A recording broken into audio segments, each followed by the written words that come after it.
প্রিয় শ্রোতা, আপনাদের সবাইকে আমন্ত্রণ জানাচ্ছি জীবন গল্পের আরো একটি অন্যতম এপিসোডে। আমি আরজে কিবরিয়া আপনার সঙ্গে রয়েছি এবং আপনারা শুনছেন ঢাকা এফএম 90.4। আমার সঙ্গে যিনি রয়েছেন তার পরিচয় দেবার আগে একটা কথা আমি বলতে চাই। একটু আগে আমাদের অফিসে প্রায় ৬ জনের মতো মেম্বার ঢুকেছে ওনার সঙ্গে, এবং ওনারা এসেছেন সেই সুদূর মৌলভীবাজার থেকে লম্বা একটা জার্নি করে, এবং প্রচণ্ড বিধ্বস্ত।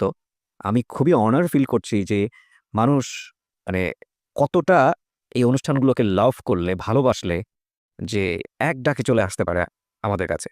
যাই হোক, সেই গল্পটা না হয় আমি গল্পের ফাঁকে, ফাঁকে বলব আপনাদেরকে, এবং ভদ্রলোক পুরো পরিবার সহ এসছেন। তার কাছে আমি যাবার আগে আপনাদেরকে বলছি, এই অনুষ্ঠানে অংশগ্রহণ করতে পারেন আপনিও। আমাদেরকে ফোন করবেন। আমাদের ফোন নাম্বারটি হচ্ছে 09-611-904-904। আমি আবারও বলছি 09-611-904-904। আর ঢাকা এফএম এর শ্রোতাদের জন্যে, সবার জন্যে আজকে একটা বিশেষ একটা অ্যানাউন্সমেন্ট থাকবে আমার পক্ষ থেকে। সবাই একটু মনোযোগ দিয়ে অনুষ্ঠানটা শুনবেন। সবার জন্য একটা বিশেষ উপহার নিয়ে আসছি আমি। ওকে, তার আগে আপনার সঙ্গে একটু পরিচিত হই। আপনার নামটা একটু বলেন। আমার নাম মোহাম্মদ মহসিন আলম। মহসিন আলম। মহসিন, বয়স কত এই মুহূর্তে? আমার এই মুহূর্তে 38 বয়স চলে। 38 বছর চলতেছে। আপনি সুস্থ আছেন তো না? জি, আমি সুস্থ আছি। বলতে পারবেন তো ঘন্টা দুয়েক আমাদের সঙ্গে? ইয়ে, কারণ আপনি জার্নি করে কতক্ষণ লেগেছে ওখান থেকে আসতে? জার্নি 12:30 উপবনে উঠছি আর সকাল 5টা বাজেই নামছি টঙ্গীতে। সারা রাত এভাবে জার্নি করেছেন? জি, জার্নি করেছি। বাচ্চারাই তো একটু ঘুমাইছে, আমি তো আর ঘুমাইতে পারছি না। আমি ওনাদের এবং আপনার পাহারা দিছি। বাচ্চাদের জন্য এটা মানে ১ম ঢাকা শহরে আসা? জি, জি, প্রথম। আপনার ওয়াইফের জন্য? ওয়াইফের জন্য, 3 বাচ্চার জন্য প্রথম ঢাকা আসা। ঢাকা শহরে যারা ১ম আসে, বিশেষ করে গ্রামাঞ্চল থেকে, তাদের ১০০ জনের ১ জন লোকেরও যদি জিজ্ঞেস করা হয় যে কেমন লেগেছে, কেউ বলবে না ভালো লেগেছে। কারণ ঘিঞ্জি, জ্যাম, এবং সবাই অসুস্থ হয়ে যাচ্ছে। আমি দেখছিলাম যেটা। উনারা স্টুডিওর বাইরে অপেক্ষা করছেন। যাই হোক, প্রয়োজন হলে ওনাদের সঙ্গে আমরা কথা বলব। আপনার জীবন গল্পটা আমি আজকে এখানে তুলে ধরব, এবং আমি ঠিক জানি না, আমি একটা কথা শুনেই, পুরো গল্পটা না শুনেই আজকে লাখ, লাখ জনতার সামনে এই ভদ্রলোককে আমি হাজির করেছি। নামটা আরেকবার একটু বলেন। আমার নাম মোহাম্মদ মহসিন আলম। মহসিন। মহসিন ভাইকে আমি লাখ, লাখ জনতার সামনে হাজির করেছি, এবং হয়তো আমার জীবনের অন্যতম একটা সেরা গল্প আজকে আমি আপনাদের সবার সামনে উপস্থাপন করতে যাচ্ছি। তো মহসিন ভাই, আমি ছোটবেলা থেকেই শুরু করতে চাই। জি, তার আগে আপনি আমাকে বলেন, আপনি মৌলভীবাজারের একটা প্রত্যন্ত অঞ্চলে থাকেন। জি, আ ওখান থেকে আমাদের ঢাকা এফএম শোনা যায়। জি, শোনা যায়। তো আপনি কটা পর্ব শুনেছেন? ১টা-২টো পর্ব শুনেই কি আপনি এখানে কল করেছেন, নাকি অনেক আগে থেকেই শুনতেন? আমি মোট 2 টা গল্প শুনেই আমার খুব কল করে। ভালো লাগেছে। আচ্ছা। যে আমি আগে জানতাম না যে এফএম 90.4 এ এত ভালো গল্প হয়, মানুষের জীবন গল্প নেয়। আর এই ধরনের প্রোগ্রাম আপনি আগে কখনো শোনেননি? জি না, শুনিনি। আপনি হয়তো জানেন না যে আমি কিবরিয়া, আমি অন্য একটা স্টেশনে ছিলাম। আমি প্রায় ৬ বছরের অধিক সময় এই ধরনের একটা প্রোগ্রাম করছি, এবং আমার খুব ভালো লেগেছে।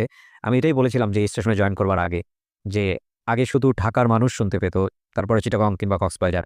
এখন সারা বাংলাদেশের মানুষ শুনতে পাবে। আমি ১ মাসের অনুষ্ঠান করতে না করতেই সেটার ফলাফল পাওয়া শুরু করেছি, আলহামদুলিল্লাহ। আমি খুবই অনার ফিল করছি, মাত্র ২টো পর্ব শোনার পরে আপনি নিজের জীবন গল্প বলার জন্য এখানে ফোন দিয়েছেন, এবং পুরো সস্ত্রীক, পুরো পরিবার সহ আপনি ঢাকা শহরে কষ্ট করে আমার জন্য এখানে এসছেন। আমাদের লিসনারদের জন্য এখানে এসছেন। শুরু করি ভাই। আপনি ছোটবেলা থেকে যেখান থেকে মনে পড়ে বলুন। আমার ছোটবেলা থেকেই আমি লেখাপড়ার পাশাপাশি খেলাধুলাতে আমার খুব মনোযোগী ছিল। জি। আমার বাবা কৃষিকাজ করতেন। আমার বাবার একটা গরু বিক্রি করে আমার বাবার মুখ থেকে শুনছিলাম যে ৭ই মার্চের ভাষণ শোনার জন্য হুম। ঢাকা আসছেন আমার বাবা। আচ্ছা। ওইখান থেকে পরে তারপর হুম, মুক্তিযুদ্ধের পর আমরা যখন দুনিয়াতে আসলাম, অ্যা যখন আমি ক্লাস 5 এ পড়ি তখন আমার আব্বার মুখ থেকে মুক্তিযুদ্ধের গল্প শুনছি। হুম। মুক্তিযুদ্ধের গল্প শোনার পরে খুবই ভালো লাগছে যে অনেক শরণার্থী ভারতে আশ্রয় নিছিল। ওইখানে আমার আব্বাও আছেন এবং আমার নানা আছিল মুক্তিযোদ্ধা, আচ্ছা। এবং আমার আব্বা আরো ২-১ জন মুক্তিযোদ্ধারে সাথে নিয়া হুম, ভারতীয় উপজাতি ত্রিপুরা জাতি মানুষকে সাথে নিয়া হুম। মুক্তিযোদ্ধাদের জন্য খাবার নিয়ে আসতো বাংলাদেশে। এগুলো আপনি শুনেছেন? জি। কয় ভাই বোন ছিলেন জি আপনারা? না। আমরা ৪ ভাই ৩ বোন। আপনার পজিশন ছিল কত? আমার পজিশন ৬ নম্বর। ওকে, ঠিক আছে, বলেন তারপর? তখন আরো ভালো করে শোনার জন্য, জানার জন্য, হুম, যখন আব্বা কোন জায়গায় আছিল ভারতে, কোথায় শরণার্থী আছিল, কোন বাসাতে পাক করছে, আমার আব্বা কি সত্যি মুক্তিযোদ্ধাদেরকে খাওয়াইছে? জি। আমি এটার উপরে একটা যাচাই করার জন্য আমি জানি কেমন হয়ে গেছি। আব্বা ভারতের অনেকগুলা বন্ধুর নাম বলছে। যেমন একজনের নাম আমার মনে আছে, উতুল দেববর্মা। ওকে, উতুল দেববর্মা, আরেকজন হিন্দু বাঙালি আছে নন্দলাল। ওকে। উনাদেরকে সঙ্গে নিয়ে একদিন আমার আব্বা নাকি মুক্তিযোদ্ধাদের খাবার নিয়ে আসতেছে হুম, ৩ টা বাল নিয়ে কাঁধে। জি। তখন এই দেশের যে রাজাকার দোসররা ছিল, আচ্ছা। এই বাড়ির খাবারগুলা খালে ফালাইয়া দিছিল। তখন আমার আব্বা আমার সামনে কাঁদছে। সাথে, সাথে আমারও চোখে পানি এসে। আমি কাঁদলাম, বাবার চোখের পানি আমার চোখ দিয়ে পানি বের করছি। আচ্ছা, তো ওই সময় গল্প বলতে বলতে বাবা কেঁদেছিল, তাই কি? জি, জি। ওকে, ঠিক আছে, বলেন তারপর। এভাবে আমি এটা যাচাই করার জন্য মানে আমি পাগল হয়ে গেছি। কোথায় যাচাই মুক্তিযোদ্ধা করার জন্য পাগল হয়েছেন বলতে? মুক্তিযোদ্ধারা কোথায় প্রশিক্ষণ করছে, কিভাবে ভারতীয়রা বাংলাদেশে আশ্রয় দিয়েছে। আচ্ছা, এই জন্য আচ্ছা, এভাবে খেলাধুলার মাধ্যমে আস্তে আস্তে বর্ডারে যাইতাম। আমি বেশি ক্রিকেট খেলতাম, ফুটবল খেলতাম। তে অবস্থা ইন্ডিয়া বাংলাদেশ আমরা ক্রিকেট ম্যাচ খেলতাম। জি, খুব ভালো লাগতো। ইন্ডিয়ান বিএসএফ এক পাশে বইসা দেখতো, বাংলাদেশের বিডিআর এক পাশে বইসা দেখতো। আচ্ছা, তখন ভালোই লাগতো। এভাবে ইন্ডিয়ার যারা আছে তাদের সাথে আমরা একটা বন্ধু-বান্ধব হয়ে গেছি। তার কাটা বেড়া ছিল না তখন। আচ্ছা, এইভাবে ওরাও বাংলাদেশে আসে। আমরা যদি কোনো টুর্নামেন্ট রাইখা খেলি, ওনাদেরকে দাওয়াত করি, ওনারা আসে। আবার ওনারা যদি ভারতে অন্য কোনো উপজেলাতে খেলাধুলা রাখে, আমাদেরকেও নিতে। আচ্ছা। এইভাবে একটা বন্ধু কোন ক্লাসে পড়ছেন? মানে ওই সময় কি পড়াশোনা করছেন আপনি? জি, পড়াশোনা করছি। কোন ক্লাসে পড়ছেন? 6-7 হয়ে 6-7 এ হুম। পড়ছেন। একটা বিষয় একটু খেয়াল রাখতে হবে প্রিয় শ্রোতা, যে উনি যে এলাকায় বসবাস করেন সেটা মূলত সীমান্তবর্তী এলাকা। জি।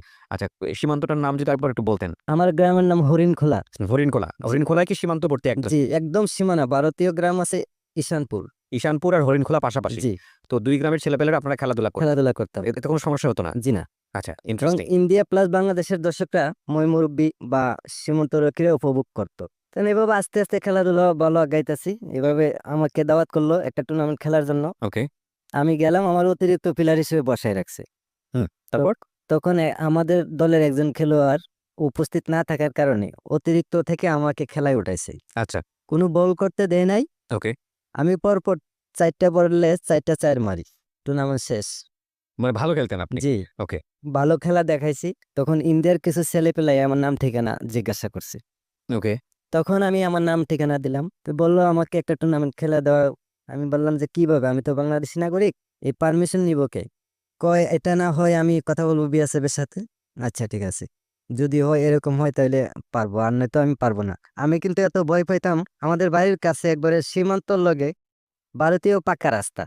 জি। এখানে বাস, ট্রাক এবং ভারতীয় সৈনিকদের গাড়ি রাতে দিনে ২৪ ঘন্টায় চলাচল করত। আচ্ছা, আমি একটা গাড়ি দেখলে অন্ততপক্ষে ১০০ গজ হইলে দৌড়াইয়া বাংলাদেশের ভিতরে আসতাম। এত ভয় পাইতাম। পরে বই ভাঙাইলো বন্ধু-বান্ধবরা খেলাধুলার মাধ্যমে। তখন এইভাবে বন্ধুরা আমারে নিল। নেওয়ার পরে গ্রামের নাম হইলো বজন্তিপুর। ওই গ্রামের পাহাড়ি একটা মাঠের মাঝে আমরা ১৫ ওভারের একটা খেলা খেললাম। ওয়ানডেও না, টি-টোয়েন্টিও না। ওকে। এভাবে ভালো খেলা দেখাইছি। দেখাইতে, দেখাইতে আস্তে, আস্তে একটা বন্ধুত্বের মতো গড়ে উঠতেছে ছেলেদের সাথে। জি। তখন একদিন আমার খাবারের নিমন্ত্রণ জানাইলো। স্মরণ করে একদিন নিমন্ত্রণ রাখলাম। আমিও খাইলাম, তাদেরকেও আমার বাড়িতে এনে খাওয়াইলাম। আচ্ছা, তখনকার তার কাটা বেড়া ছিল না। যেকোনো সময় যাওয়া আসা করা যেত। করা যেত। তখন আমি একদিন আস্তে, আস্তে তার সাথে পরিচয় হওয়ার পরে আমি জিজ্ঞাসা করলাম যে, "উত্তুল দেববর্মার বাড়ি কোথায়?" ও আমার বাবার বন্ধু। আচ্ছা। তখন বলল যে উত্তুল দেববর্মার বাড়ি হচ্ছে আটকুমুরা গ্রাম। হুম। একটা বাইসাইকেলের পিছনে বসে আমারে নিয়ে গেছে। তখন দৌড়াই একজন মুরুব্বি মহিলা বেরিয়ে মানে আপনি আসে। উনার সঙ্গে দেখা করতে গেলেন কেন? ওই এই যে অতুল দেব বর্মার সঙ্গে? আমার বাবার মুখ থেকে শুনছি, আমার বাবার সঙ্গে হ্যাঁ। কাঁধে ভার দিয়া মুক্তিযোদ্ধাকে খাওয়াইছে। উনার উতুল দেববর্মার মা পাক করে দিছে। আর আমার বাবা উনারে নিয়া মুক্তিযোদ্ধারে খাওয়াইতো। আচ্ছা, তো এই এই জন্যই গল্প উনাকে সত্য কিনা আমি যাচাই করতে গেছি। আচ্ছা, আচ্ছা, আচ্ছা। ওকে, হ্যাঁ। তখন গিয়া পাইছি আমি উতুল দেববর্মার বাড়িতে পাই নাই, উনার মারে পাইছি। যখন আমার বাবার নাম বলছি যে মোহাম্মদ কাশেম আলীর ছেলে আমি, তখন আমার মাথায় হাত দিছে। দিয়া আমার বাবার কথা জিজ্ঞাসা, "আসেনি বাইচা?" আমি কই, "আছে।" কই যে ৭১ দেখছিলাম, আর তো দেখি নাই। আমার কথা বইল যে, "আমিও বেশিদিন বাঁচবো না হয়তো, আমি একটু দেখতাম।" তখন এইভাবেই পরিচয় হইল। চিনলাম বাড়ি। একদিন বাড়িতে আসলাম আমি। আইসা খেলাধুলা স্কুলে না গিয়ে খেলাধুলাত গেছি গা। হুম। বাবা আমারে প্রশ্ন করছে, "কিছুদিন পর পরীক্ষা, তুমি কি শিখছো দেখি?" আমি পারি নাই। বাবার প্রশ্নের উত্তর দিতে পারি নাই। খেলাধুলা মনোযোগ ছিল বেশি। আমার আব্বা এদিন আমারে কিছু শাসন করছে। তখন শাসন করছে একটু বেশি করে এলাইছে। আমি রাগ কইরা ওই যে বাবার বন্ধুর বাড়ি চিনাইলাম, ওই বাড়িতে গেছি বেড়াইতে। যে দেখা করতে গেছিলেন জি, যে অতুল দেব বর্মা। জি। হ্যাঁ। অতুল দেববর্মার বাড়িতে গেছি গিয়া কাউকে পাই নাই। উনারা আবার কেউ টিচার, হুম। কেউ ব্যাংকে চাকরি করে, কেউ ডাক্তার, বাড়িতে কেউ থাকে না। আচ্ছা। ওই যে বুড়া লোকটা আমি দেখছিলাম, আমার বাবারে দেখার ইচ্ছা পোষণ করছি, হুম। ওই লোকটার বেঁচে নাই। জি। এর ভিতরে মারা গেছেন। কষ্ট পাইছি, এখন কে দেখবে আমারে, কে খাওয়াইবে? খেলাধুলার আরেকটা বন্ধু আছিল জালাইবাড়ি গ্রামের অজিত দেববর্মা নাম। জি।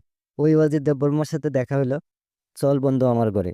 অতুল দেব বর্মার কি হতো এটা? এটা পাশের আরেকটা গ্রাম। অজিতের সাথে আপনার পরিচয়টা কিভাবে ছিল? ওই যে খেলাধুলার মধ্যে খেলাধুলার মধ্যে ছিল তো, তো বলল যে চল আমার বাড়িতে। হ্যাঁ, জি। ওকে। চল ঠিক আছে একটু জল খাই আমু। ওইভাবে গেলাম ওর বাড়িতে। যাওয়ার পরে ওনারা তো রিলিজনের দিক থেকে হিন্দু ছিলেন। হিন্দুই ছিলেন। আচ্ছা। আর এখন আপনারা তো মুসলমান। জি। আচ্ছা। তো একটু পানি খাওয়াইলো, আমরা তাদের বাংলা রুমে নিল, নিয়ে বসে একটু পানি খাওয়াইলো। খাওয়ার পরে আরেকজন লোক আইলো, কইলো যে আমি বীরেন্দ্র বর্মা, আমার সাথে পরিচয় হইলো। আরেকজন আইয়ে কইলো যে আমি নিহার দেব বর্মা, আরেকজন আইয়ে কইলো যে আমি সঞ্জয় দেব বর্মা।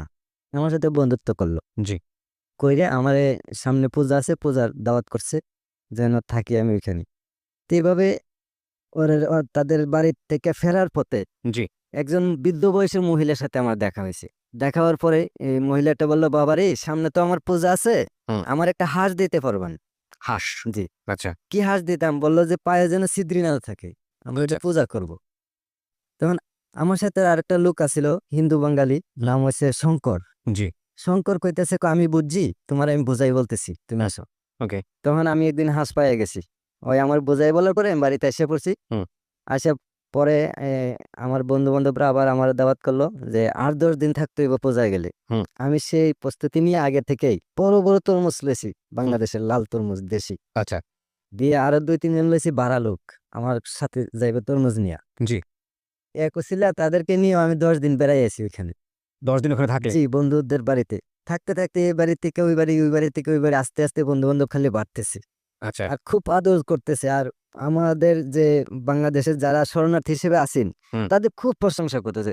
অমুককে চিনো, তমুককে চিনো, যে ফুলমিয়াকে চিনো, আসামুদ্দিনকে চিনো, অচিনি। ও ওই সময়টাতে শরণার্থী হিসেবে ছিল ৭১ এর সময়টাতে। আচ্ছা। উনারা তো এখন বুড়া হয়ে গেছে, বয়স হয়ে গেছে।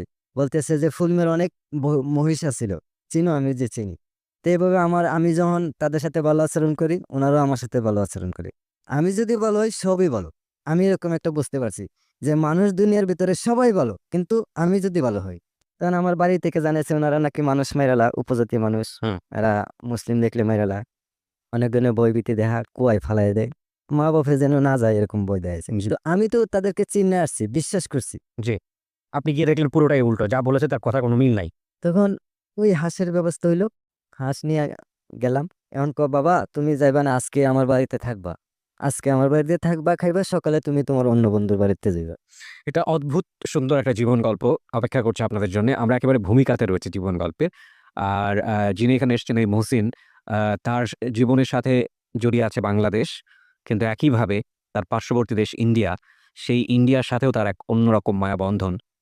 দেশকাল সীমানার প্রাচীর ভেদে মানুষ সবচেয়ে বড় সত্য, এই গল্পটাই উঠে আসবে আজকের এই জীবন গল্পে। মনে হচ্ছে তাই। তবে আসলে কোনো বাকি অনুমান করা যায় না জীবন গল্পের কোথায় গিয়ে আমরা থামবো বা কি হতে যাচ্ছে। বড় একটা সারপ্রাইজ থাকবে আজকের এই জীবন গল্পে ছিলাম। বলুন তারপর? আমি যখন হাঁস নিয়ে গেছি, তখন ওই মহিলাটা বলল যে, "বাবারে আজকে আমার বাড়িতে থাকো তুমি।" তখন আমি ওনার কথা, "ঠিক আছে মাইও, আমি আচ্ছা আপনার কথা রাখলাম। আমি সন্ধ্যার দিকে আসবো খাওয়ার টাইমে।" জি। আমি আমার বন্ধু-বান্ধব নিয়ে আবার খেলাধুলা মারতে উঠলাম পাহাড়ের উপরে। বিকাল যখন সন্ধ্যা যখন ঘনায় আসলো, তখন বন্ধু-বান্ধবের সাথে ওই বাড়িতে চলে আসি আবার। তখন রাত্রে ওনারা আমারে খাবার দিল, আতপ চালের ভাত, জুম দানের ভাত, আর দিল মাছ। ওকে। হাঁসের মাংস আমি খাই নাই। জুম চাষ জি। মানে পাহাড়ে যেটা হয় আরকি। জি, জি। ওকে। হ্যাঁ। খুব ভালো লাগছে, বাদরা একটা সুগন্ধি, হুম। এবং তরকারি ছাড়া যদি লবণ মরিচ হয়, পেট ভরে ভাত খাওয়া যাবে। মানে এত ভালো লেগেছে এত আপনার? ভালো লাগছে। ওকে। তখন এইভাবে আমি এই রাতটা কাটাইলাম। পরের দিন রাত পয়সে পরে সুন্দর একটা মেয়ে দেখা পেলাম এই বাড়িতেই। আমার দেখে হাসতেছে। তে আমি ওই মহিলাটারে জিগাইলাম যে, "উনি কে?" কয়, "এটা আমার মেয়ে।" যে মহিলার জন্য আপনি হাঁস নিয়ে গেছেন। জি। আচ্ছা। খাবারের সময় হইলো সকালে। ওই মেয়েটাই খাবার নিয়ে আসছে। তখন আমরা ৩ জন, ৩ জনের ৩ প্লেট খাবার দিছে। কিন্তু দেখতেছি ওই মেয়েটা ৩ জনের ভিতরে আমারই একটু খেয়াল করে অন্য চোখে। যেমন আমার দেখো বলো খুব ভালো করেই করে। খেয়াল আচ্ছা, করে আচ্ছা। আমাকে। আলাদা একটা অ্যাটেনশন দিচ্ছে জি, আপনার দিকে। ওইখানে কোনো বাথরুম ছিল না। আচ্ছা। আমরা একসময় খুব চিন্তায় পড়ে গেছি, অনেক ৩ জনে অনেক সময় আলোচনা করছি কি করব? না বলবো তাদেরকে? হুম। তখন বলল যে, "আমাদের এই জালাই বাড়িতে কোনো বাথরুম নাই। আর এটা ত্রিপুরার মানুষ তো বোঝোই জংলি।" হুম। নিজেই কয় যে, "এখনো আদি যুগেই আছে।" এবং এটা শুধু ত্রিপুরার মানে ত্রিপুরার প্রতি রেসপেক্ট রেখে আমরা বলছি। এটা ইন্ডিয়ারই একটা বড় সমস্যা। জি, জি। পুরা ইন্ডিয়া জুড়েই একটা বড় সমস্যা। হ্যাঁ, বলেন। ত্রিপুরাতে বেশি ছিল তখন। আচ্ছা। তখন বাথরুম নাই। আমার ১ বোতল পানি দিয়ে কইছে, "ওই জঙ্গলে চইলা যা। তুই ওরা কইরা একটু করে কথা বলে। তুই কইরা কথা বলে আর জঙ্গলে যা। যদি জল শর্ট পড়ে গাছে পাতা আছে, মাটি আছে। ওকে, ওকে। বর্তমানে কিন্তু ঘরে ঘরে আছে বর্তমানে। এখন তো চেঞ্জ এখন মানে খুব ভালো উন্নত। ওকে, ওকে। পানির ফিল্টার বাথরুমে খুব তারা এখন বর্তমানে ত্রিপুরার আগায় আছে। জি। ওই জঙ্গলগুলোও নাই। হুম। ভারত সরকার কিছু সহযোগিতা করে বর্তমানে রাবার বাগান লাগাই দিছে। আচ্ছা। এইভাবে পরিচয় হইলো মানে মেয়েটা আমারে একটা গামছা পাঁচরা দিল যে আমি জিন্সের প্যান্ট পরে গেছিলাম যে তুমি এটা খুলিয়া পাঁচরা একটা ভিজাইবা একটা পুকুর আছে আমি তো কুয়াতে জল তুলে দিতে হয় ভাবলাম এই টানাটানির চেয়ে ছোট্ট একটা পুকুর আছে এটাতে গোসল দিবা আজকে যেমন হয় পানি ওইখানে গোসল দিলাম ভালো লাগছে পাঁচরা আর পড়তে পারি না পাঁচরা এদিকে পড়লে ওইদিকে যায় একটা সমস্যা পড়ে গেছে এইভাবে মনে করেন আমারে আমি ওনাদের বাড়িতে গেছি আমার জামা কাপড় ওই রোদ্রে শুকানি দিছে জি। আমার গুলা ধুলাই দিয়া কিন্তু আমার খুব যত্ন করছে আর বললে দিছে আরেকবার যদি আসেন তাহলে আপনার বাংলাদেশের পোশাক নিয়ে আসবেন আচ্ছা, আচ্ছা। ওখানে কি আপনি কি ওদের পোশাকে পড়তেন? লুঙ্গি-টুঙ্গি যেটা হয়? প্যান্ট একটা শার্ট পরে গেছিলাম ও আচ্ছা, আচ্ছা। তখন এভাবে ঘুরাইতে ঘুরাইতে আইসা পড়ি বাংলাদেশে হুম। বাংলাদেশে আইসা মারে শোনাই বাবারে শোনাই বাবা খুব খুশি হয়েছেন এই কথা শুনে জি। বাবার বন্ধু বান্ধব পরিচিত লোক দেন বাবা যে যে জায়গায় গেছে আমি এই জায়গায় গেছি বাবা যেই কথা বলছিল মুক্তিযোদ্ধাদের শরণার্থী ক্যাম্প এখানে ছিল এগুলো আমি দেখছি হুম। এবং পঞ্চবটি শিবির এখনো একটা আছে হুম। এত ভালো লাগছে আমি এখন আর বাংলাদেশে মন টিকে না লেখাপড়া তো শেষ গেছে যাই অবস্থা কোন ক্লাসের ঘটনা এটা? তখন আমি ক্লাস 8 পাস করছি ক্লাস 8 পাস করছেন। ওকে। তখন আমি ওই বজন্তপুর দিয়ে বাংলাদেশে আইসা পড়ি বাংলাদেশে আসার পথে আমরা যে দিকে আসতেছি এখানে বিএসএফ এর একটা ক্যাম্প আছে বিরাট বড় অনেক বড় এই ক্যাম্পটার কাছ দিয়া একটা রাস্তা গেছে বজন্তিপুর জি। চা বাগান এক পাশে চা বাগান আর এক পাশে এমনিতেই কিছু জমি আছে আর এমনি পড়ে রয়েছে অনেকজন বন জঙ্গল তখন এদিকে আসতেছি হঠাৎ চাইয়া দেখি যে একজন শিখ পাঞ্জাব দেখা যায় আমার সাথে যে ছেলেটা আছেন সে করে খুবই বই পাইছে আমার শার্ট আর ছাড়ে না এইভাবে যে ধরছে আর ছাড়ে না কতটুকু সামনে আসছি আয়সা দেখি শিখ পাঞ্জাবের মাথা আমরা দূর থেকে শুধু মাথা দেখছি অনেক উঁচা লম্বা হুম। দাড়িওয়ালা আরেকটা লোকের মাথা দেখা যায় আরো 5 আঙ্গুল নিচে ওনার 5 আঙ্গুল ছোট আর কিছু দেখা যায় না কতটুকু সামনে আগাইছি দিই 12-13 জন বিএসএফ সাথে ওকে। সিভিল পোশাক ছিল পিডি শু আর খাকি প্যান্ট সাদা গেঞ্জি বিএসএফ গুলার পাঞ্জাবিরা ছিল ঠিক পাঞ্জাবি ওই হুম, হুম, হুম। দাড়িও আছে পাগড়িও আছে মাথায় আরেকজন শিখ নাম হচ্ছে মানে আব্দুর রাহিম উনি মুসলমান ছিলেন কিন্তু ওই তার ফুসটা ছিল শিখ হুম। শিখ পাঞ্জাব কইতো আচ্ছা। এরকম আর কি আমরা যেটা বুঝতাম তখন আমরা দেখে সেটা বলতেছি আমরা কিছু না কিছু প্রশ্ন করব আমরা পোশাক আশাক জুতা বেল্ট দেখলে বাংলাদেশি চিল মারা বুঝা ভালাইব আচ্ছা। চলো আমরা দক্ষিণ দিকে ফিরে প্রস্রাব করি দাঁড়ায় দুজন দাঁড়ায় প্রস্রাব করলে বুঝবো যে আমরা ইন্ডিয়ার লোক আচ্ছা। কারণ আমরা তো বসে প্রস্রাব করি তখন আমরা দাঁড়ায় প্রস্রাব করতে লাগলাম ওনার আমরা পিছন দিয়ে কাটতে যাইতেছে আমরা পার হয়ে গেছে গা তখন কৃষ্ণা কয়ে একটা ছেলে আছে গুরু টুরু রাখতো ভারতীয় হিন্দু বাঙালি ওই কইতেছে জায়গা আমি কিছু কমো না তারা জায়গা আমরা প্রস্তাব করে শেষ করতে পারছি না 10-12 সামনে গিয়ে বলে দিছে দুইটা বাঙালি বাংলাদেশ থেকে এসে শেখ আর দিছে আমরা দৌড়ানি আমরাও দিলাম দৌড় দৌড়ান্তি দিয়েছে কিছু একটা জিজ্ঞাসা করলো আমরা আসলে কিছু করতো না ওনারা হুম। কিছুই করতো না বাঙালিরে মানে এরকম একটা সম্পর্ক ছিল? জি জি আপনি যেই সময় গল্প বলছেন এটা কত সালের গল্প? এটা 1996 96 এর দিকে। আচ্ছা। তখন আমরা এদিকে পার হইয়া পড়ছি দৌড়াইয়া আমার সাথে যে বন্ধু ছেলেটা বাড়ি তো আইসে বসবে না ধরে নিয়ে যাবে এরকম ভয় পেয়েছে আচ্ছা। এরকম একটা ভয় পেয়েছে সে। জি। হ্যাঁ। তারপর আস্তে আস্তে আমরা বাস আমার বোনের বাড়িতে আসলাম একই গ্রাম পাশের বাড়ি বোনের বাড়িতে যাওয়ার পরে বনে বাজলো খই ধান দিয়ে খই বাজছে খই বাজার পরে কি আমরা ধান বাচ্চা খামো এটা একটা বাচ্চা লাগে কিন্তু আমরা না বাচ্চা আবারই খেতেছি দৌড়াইছি যে বেশি পরে বইনে করলে আজ পর্যন্ত এই অঞ্চলের কোনো রেকর্ড নাই একটাই রেকর্ড আছে যে এখানে আমাদের বিডিআর ক্যাম্পের প্লাগটা উড়ে এখানে একটা লাশ আছে যেমন কইলো যে একজন লোক তারাবি নামাজ পড়া টুপি খুইলা সাচ্ছি ভরা কোরআন শরীফ মুখস্থ ছিল খালি শুইতে গেছিল দরজা বরাবর ব্রাশ ফায়ার করে মেরে দিছে যেখানে সে লাশটা পড়ছে এখানে প্লাগটা উড়ে আর বিডিআর ক্যাম্প হয়েছে এটা আপনাদের লোককথা ওইখানকার লোক প্রচলিত আছে। হ্যাঁ। বাস্তব এটা সত্য ঘটনা আচ্ছা। একজন খারাপ লোক মারতে ভালো লোক মেরে গেছিল ও যাক এইদিকে যাবো না তারপর বাড়িতে আসা পারি আমার তো আর ভালো লাগে না আমি যে আদর পাইছি ইন্ডিয়াতে ত্রিপুরারা হিন্দু বাঙালিরা বা লেবারা যে আদর করছে আমি তার সাথে ভাষা এবং মিল্লা চলে আসতে পারছি আমার খুবই ভালো লাগছে এরকমটা বাংলাদেশ তখন ছিল না আর আমার ভালো লাগতো না লেখাপড়া মা বাপ যতই আমার পড়ার টেবিলে বসে তো আমার চোখে কিন্তু ওইগুলোই বাসতো এই এই আদর দেখলাম পাহাড় পর্বত কি সুন্দর মনোরম পরিবেশ মানে কেউ কাউরে লাগালাগি নাই, গরু বাছুর পালাপালি নাই, ছেড়ে রাখছে, দমছে খাইতেছে, বাচ্চা দিতেছে খাইতেছে, ডাক দিলে বাড়িতে এসে পড়ে গরু, দুধ দেয়। এভাবে বেশি দুধই খাইছি, দুধ বেশি মানে ওরা তো সবাই ত্রিপুরা ছিল না? জি, ওদেরকে কি বলা হতো? মানে আমাদের যেমন বাঙালি বলে, ওদেরকে কি বলে? বলে দেববর্মা। দেববর্মা বলে? জি। আচ্ছা, আচ্ছা। ঠিক আছে। তখন আবার আমি ওইখানে যাই। সেই ভদ্রমহিলা বা সে সময় তো আসলে কিশোরী বলবো, জি, যার বাড়িতে আপনি এই হাঁস দিলেন জি। ওদের পূজা সম্পন্ন করার জন্যে, উনার নাম কি ছিল? তখন শান্তনা দেববর্মা। আর উনার মেয়ে যিনি আপনাকে একটু অন্য চোখে দেখতেছিল, তার নাম কি ছিল? তার নাম ছিল সুনুমালা দেববর্মা। সোনুমালা দেববর্মা। জি, ওকে। তো অদ্ভুত একটা স্টোরির দিকে আগাচ্ছি আমরা। একটু মনোযোগ দিয়ে শুনবেন কারণ আমরা ব্যাকগ্রাউন্ডে আছি। ২ টা এনভায়রনমেন্ট আলাদা, ২ টা কালচার আলাদা এবং সম্পর্কটা কোন দিকে যাচ্ছে we don't know বাট কিছু একটা ঘটবে যেটা আনথিঙ্কেবল। বলুন তারপর? তখন আমি আবার পড়ার টেবিলে মন বসে না। আমি আবার কাপড়-চোপড় গোছাইতেছি যে এবার ভালো করে বলছিল যে কাপড় নেওয়ার মানে জন্য। বিএসএফ এর ভয় থাকার পরেও আপনি যেভাবেই হোক না কেন জি। কাপড়-চোপড় নিয়ে আবার যাবেন। আস্তে, আস্তে বিএসএফ এর বইটা আমার কাইটটা উঠতেছে। হুম। আর আমি ভালো করে আমার কাপড় লইছি, আমার বড় ভাইয়ের কাপড় লইছি। ব্যাগটা টাস করে বানছি। বাইন্দা ওই আবার রওনা দিলাম ওইদিকে একা। যাইতে কিছুক্ষণ ভিতরে গেলাম। একটা ডিপ কল আছে ভারতের ১৬-১৭ টা মুখ দিয়ে একবারে পানি আসে। হুম। এখান থেকে পানি খাইলাম, মিষ্টি পানি। পানি খাওয়ার পরে সুমন কয়ে একজন হিন্দু বাঙালি আছে, সে আমার ব্যাগটারে আম গাছের টিলায় নিয়ে তুইলা দিয়ে আসে। তখন আমি টিলাটা বাকিটা পাহাড় একটু মরুভূমির মতো, ঘরবাড়ি নাই। একসময় ছিল ওইখানকার উগ্রবাদীরা আগুন জ্বালাইয়া পুইরা দিছে। না কিভাবে একটা দাঙ্গায় পুড়ে গেছে। আমার সঠিক খেয়াল নাই। আমি এদিকে হাঁটতে যাইতে একটা পাহাড়ের ভিতরে দেখি একটা এরকম লতা, এভাবে পেঁচাইতে একটা কুরসা গাছ, একটা পিছলাই গাছ, মানে কয়েকটা পাহাড়িয়া গাছকে পেঁচাই রাখছে আরকি। হুম। মনে কই যে এই লতাটা তো খুব সুন্দর, আমি যাইতে নিয়া যামু। লতাটা নিয়া যামু, এরকম লতা বাংলাদেশে নাই। যখন ধরতে গেছি পট করে চাই দিই লতার নিচে একটা মুখ দেখা যায়, একটা জিহ্বা বের হইছে। এবং লতার কালারের সাথে একদম এক কালার। জি, এটার কালারটা ছিল বেতলত, জালি বেতের মতো সাদা। জি।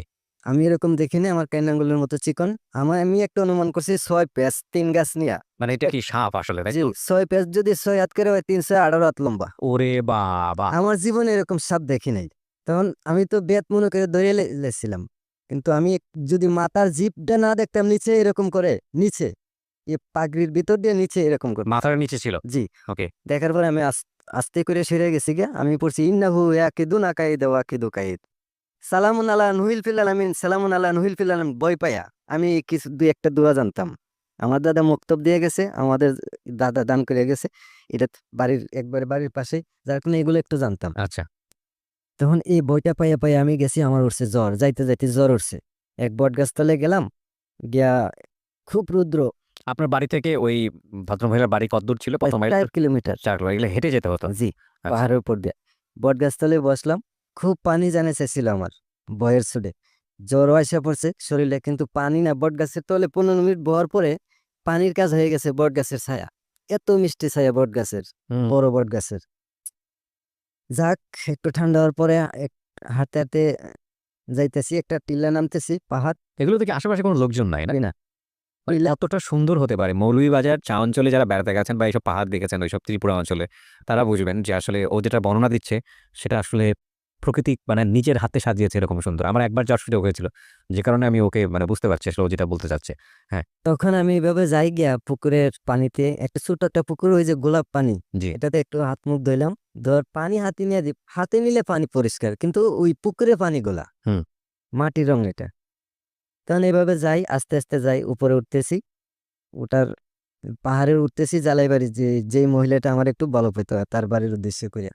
এমনিতেই তার ভাবি একজন আছে, টিএসআর এর মেজর উত্তম দেববর্মার বউ। তো উনি আমার কইতেছে, ওই সান্ত্বনা সান্ত্বনা করে ডাকতেছে। মেয়েটার নাম তো সান্ত্বনা ছিল। সান্ত্বনা কি জানি একটা কয়েকবার বাসা দিয়ে কইছে যে ওই ছেলে ডাইছে।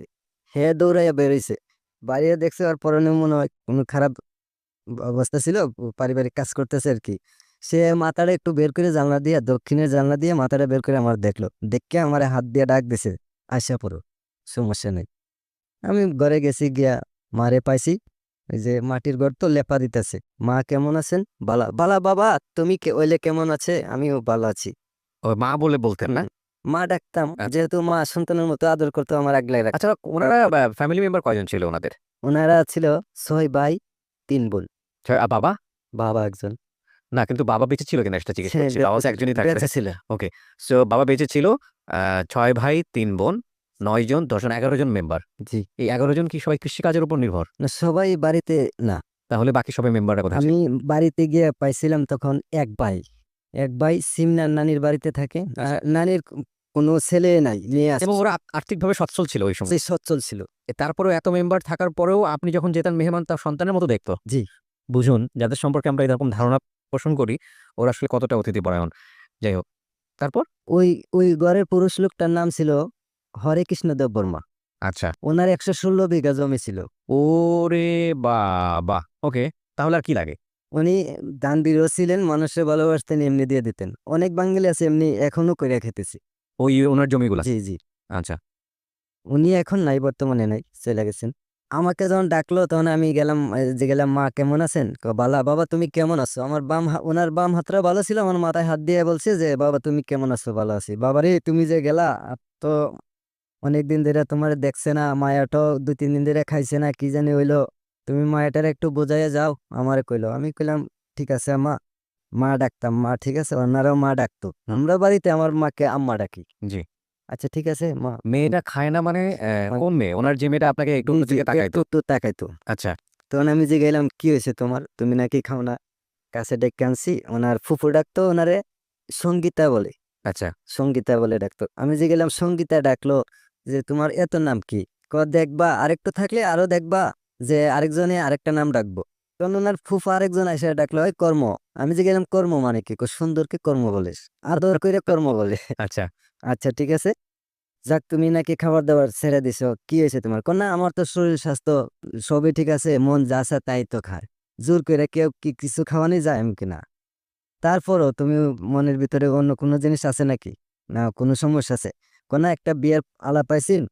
এতে আমার মনটা একটু খারাপ, এইজন্য খাবার-দাবার কমায় দিছি।" বিরতি নেব এই পর্যায়ে প্রিয় শ্রোতা আরো একটি ছোট্ট একটা বিরতি। অদ্ভুত সুন্দর একটা গল্প আজকে আমরা শুনছি। প্রকৃতি, পরিবেশ এবং মানুষ সবকিছু মিলিয়ে ২ দেশের গল্প। ইন্ডিয়া বনাম বাংলাদেশ এবং সীমান্তবর্তী এলাকার একটা গ্রাম মৌলভীবাজারের, যেটার পরিচয় আমরা একদম ১ম দিকে দিয়েছি।